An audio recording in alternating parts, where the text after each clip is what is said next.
Politique.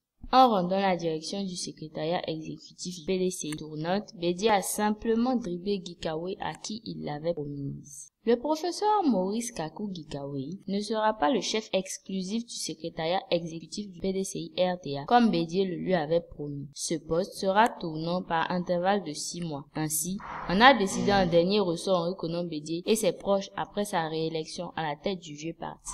Ainsi donc, après l'avoir utilisé contre le professeur Djedje Madi, secrétaire général sortant du PDCI, Bédié a soigneusement dribblé Gikawe. L'une des innovations apportées par le 12e congrès du PDCI RDA est la création d'un secrétariat exécutif en lieu et place du poste de secrétariat général. Le président Bédié avait donc promis au professeur Gikawe la direction de ce secrétariat exécutif. En d'autres termes, Gikawe sera le numéro 2 du PDCI en lieu et place d'Alphonse Djedje Madi. C'est fort de cette promesse que Nzoueba a adressé Gikawe contre Djedje Madi dans la lutte pour le contrôle du parti d'Houphouët-Boigny, dans laquelle le secrétaire général sortant s'est engagé contre le président. Des sources très proches de Bédié indiquent que tous les coups bas qui ont été montés contre Madi ont été élaborés par Gikawe. Maintenant que Bédié a atteint son objectif qui était d'être réélu, qu'il a rendu la direction du secrétariat exécutif tournante par intervalle de 6 mois. Bien évidemment, Gikawe sera le premier chef de ce secrétariat exécutif. Et 6 mois après, il passera la main à quelqu'un d'autre et ce sera terminé pour lui. Lui qui croyait que ce poste lui serait réservé exclusivement. Gikawe a été trop naïf de croire que Bédié pouvait lui confier un poste aussi stratégique qui ouvre les portes de la présidence du PDCI au soir de sa vie. De même qu'il avait utilisé Djedje Madi contre Fologo en son temps, il a utilisé Gikawe contre lui pour préserver la direction de notre parti au profit du cercle privilégié. Et ce cercle est connu de tous. Seulement, personne n'a le courage de le dénoncer, révèle notre source. Gikawe n'aura donc que ses yeux pour pleurer, lui qui lorgnait la présidence du plus vieux parti de Côte d'Ivoire.